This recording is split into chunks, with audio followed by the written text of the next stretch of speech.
Bueno, y en el evento, Claudia Sheinbaum agradeció a López Obrador por el trabajo hecho en México y se dijo lista para tomar el cargo como presidenta de la República. Hoy, si me lo permiten, quiero darle las gracias, además de por su lucha incansable, que continúa ahora en la reflexión de la grandeza de nuestro hermoso país, por su generosidad para realizar esta gira de transición histórica. Han sido momentos memorables. Le digo a usted y al pueblo de México, estoy lista, estoy fuerte, está listo el pueblo de México para iniciar la segunda etapa de la cuarta transformación de la vida pública de México. ¡Que viva el presidente Andrés Manuel López Obrador! Y el presidente echó a andar 3 obras insignia con la promesa de realizarlas en el menor tiempo y a un costo significativamente más bajo que los otros gobiernos.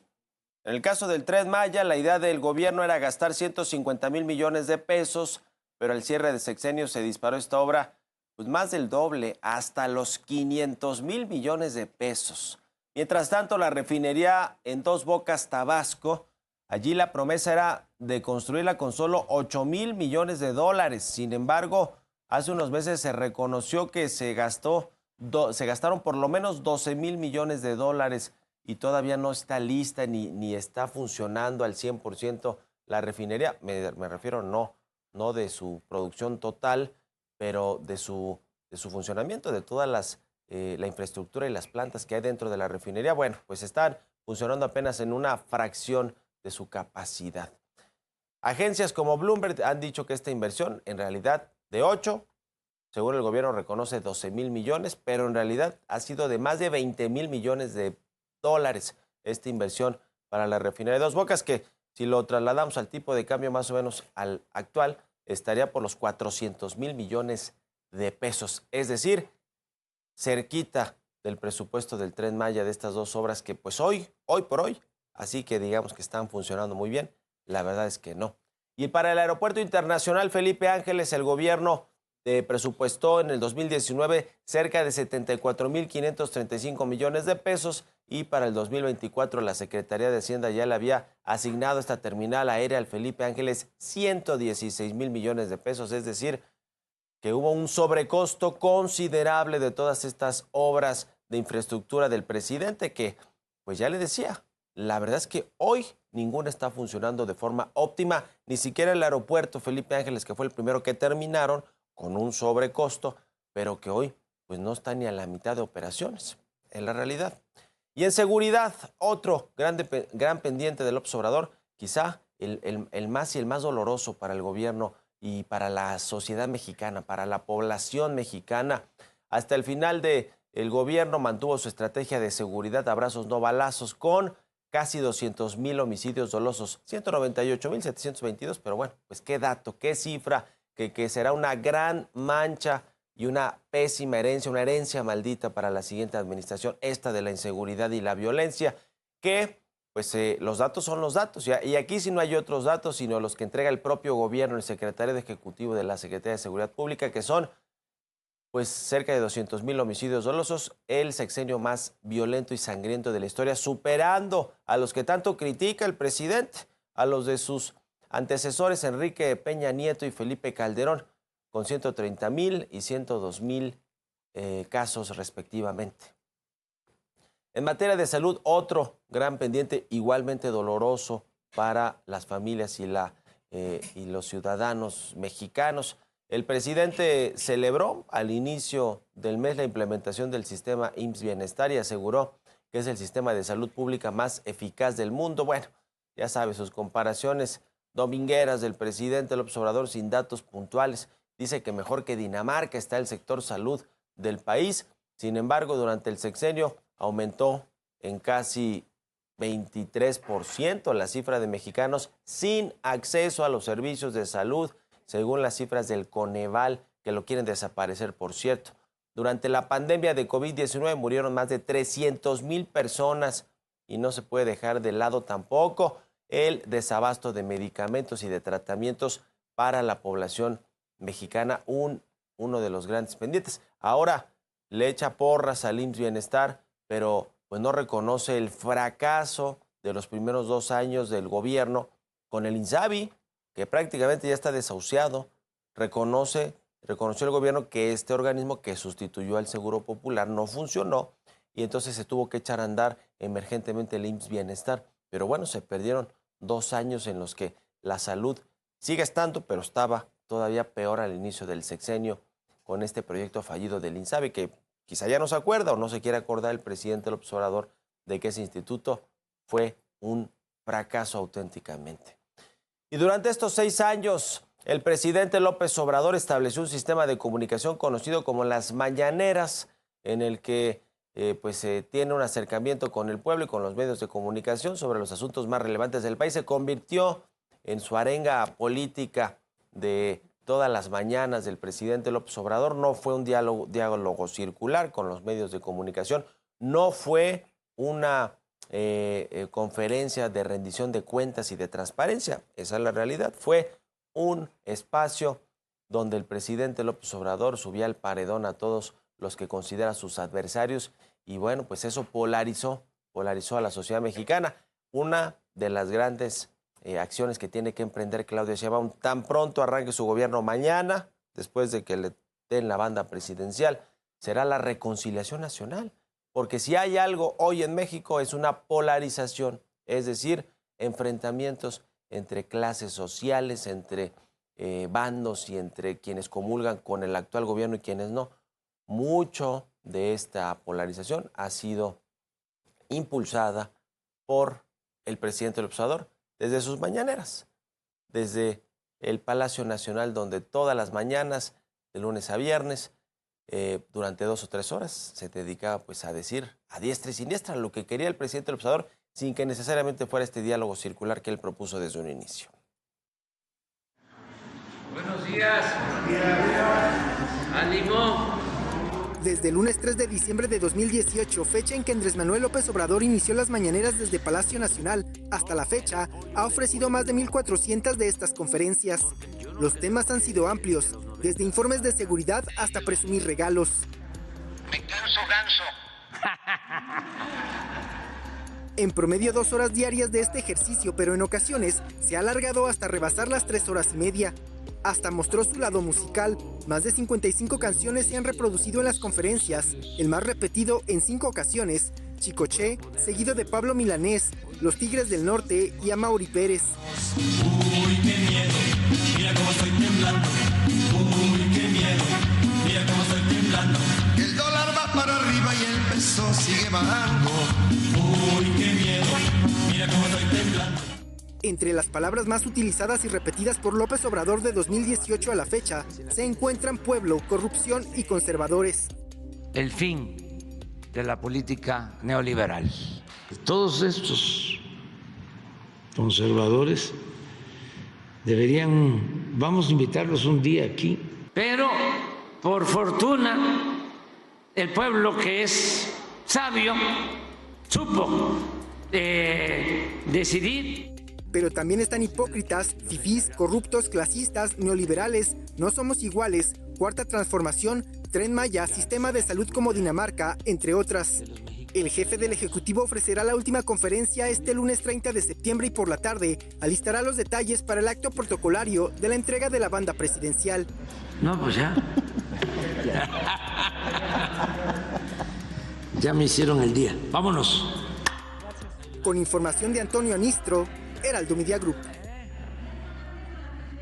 Y para despedir al presidente López Obrador este fin de semana, cientos de simpatizantes realizaron el AMLO Fest en el Monumento a la Revolución. Desde las 11 de la mañana hasta las 9 de la noche, los asistentes disfrutaron de música, eventos culturales y hasta lucha libre. Además, se proyectaron testimonios de ciudadanos que fueron beneficiados por los programas sociales del gobierno federal. Mientras tanto, a unas horas de su toma de protesta, la presidenta electa de México, Claudia Sheinbaum, se probó la banda presidencial elaborada por mujeres del ejército mexicano. De acuerdo con la Sedena, el costo de la confección fue de 25,783 pesos, ya que el escudo nacional está bordado a mano con canutillo de oro. Y Claudia Sheinbaum tomará protesta mañana 1 de octubre. El evento iniciará desde las 9 de la mañana, pero se tiene previsto que a las 11 sea cuando se le coloque la banda presidencial y dé su primer discurso como presidenta de México. Más tarde habrá un desayuno en Palacio Nacional en compañía de sus invitados especiales y a las 4 de la tarde se reunirá con sus simpatizantes en el Zócalo de la Ciudad de México. Y ya como presidenta del país, el miércoles 2 de octubre, se espera que Claudia Sheinbaum visite Acapulco, Guerrero, y realice una evaluación de las zonas afectadas por el huracán John, así como para establecer los planes de continuidad de ayuda que requiere la entidad. Las actividades las realizará junto con su gabinete y con la gobernadora del estado, Evelyn Salgado. Y por cierto, este domingo comenzó el arribo de los mandatarios que asistirán a la toma de protesta de Claudia Sheinbaum. El primero en llegar fue el presidente de Cuba, Miguel Díaz-Canel. Llegó al aeropuerto Felipe Ángeles. Por la tarde aterrizó el presidente de Brasil, Luis Ignacio Lula da Silva. El presidente de Colombia, Gustavo Petro, retrasó su llegada a México, ya que acompañará a las familias de los 8 miembros de la Fuerza Aérea Colombiana que fallecieron en un accidente de helicóptero.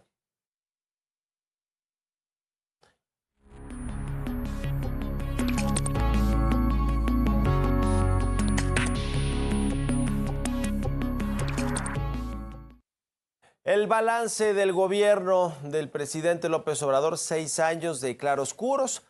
Yo diría que más oscuros que claros. Entre las cosas positivas del gobierno, seguramente pues estará todo este tema de los apoyos sociales. Se dedicó el presidente López Obrador a repartir mucho dinero. Como nunca en el país se reparte dinero prácticamente pues a buena parte de la población, no solo a los más necesitados, que es una de las críticas del Coneval, este organismo que se dedica a revisar cómo han funcionado los programas sociales y la medición de la pobreza. Bueno, el Coneval ha dicho que están mal enfocados los programas sociales porque no van necesariamente a la base de la pirámide o a quienes más requieren estos recursos, es decir, los más pobres, los más necesitados del país.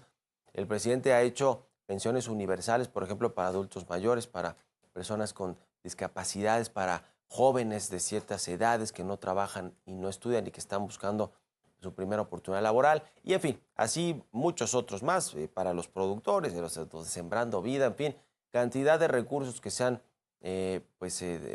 dado a las familias, a las personas del país y que pues es difícil mantener en el tiempo, en los presupuestos.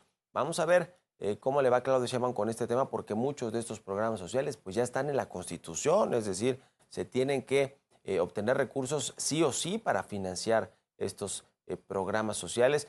Fue sin duda alguna una de las promesas del presidente cuando fue candidato, pero además es una manera de mantenerse en el poder y de obtener este tipo de votos, de votaciones tan altas como la que se logró el 2 de junio con 36 millones de votos. ¿Por qué? Pues porque hay un gasto social muy importante del gobierno clientelar que le genera votos. Esa es la realidad. Y no es una receta de Morena o de López Obrador, es una receta priista que supo muy bien mejorar López Obrador y utilizar a su favor y a favor de su movimiento. Quizá del lado positivo está también todo el tema de la política laboral. Se aumentaron los salarios, se combatió el outsourcing ilegal para mejorar las prestaciones de los trabajadores,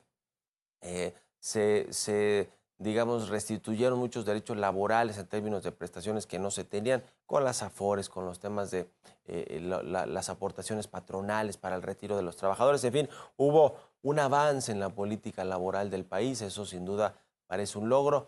Pues quizá también haber mantenido el equilibrio macroeconómico y financiero, más no el crecimiento económico, que esa fue una gran deuda que dejará el presidente López Obrador, de un crecimiento raquítico de la economía, a pesar de que cayó una crisis importante internacional de salud, la del COVID-19, que afectó a la economía de todo el mundo, pero en México cayó 8%, la economía más de 8% en el 2020, mientras que en el mundo, pues la economía promedio cayó 3%. El presidente no quiso echar mano de recursos financieros para ayudar a las familias ni a los afectados por el COVID-19. Fue hasta este último año de gobierno cuando ya se endeudó, ahora sí, para financiar este gasto público enorme de 9 billones de pesos para este año.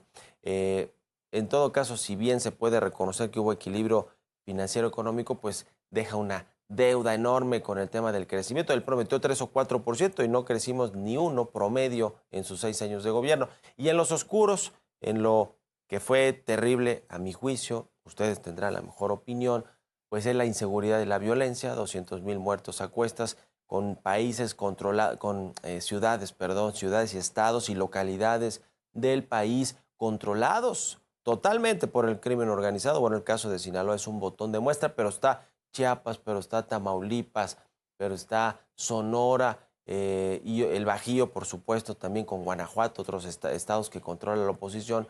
Pero bueno, pues más bien que control es un decir, los partidos políticos están manchados y cooptados en su totalidad por el crimen organizado. Hay quienes hablan de un Estado fallido en materia de inseguridad. Me parece que la militarización de la seguridad y de otros ámbitos del gobierno tampoco son una buena señal para el país. No se diga el pendiente en salud, que ya mencionábamos, la crisis del COVID-19 y todos los muertos que dejó a su paso, la mala gestión de la pandemia, pero el desabasto de medicamentos, el fracaso del INSABI, que no termina de despegar el IMSS Bienestar. En fin, fue un mal sexenio en términos de salud, de cobertura de salud para los mexicanos.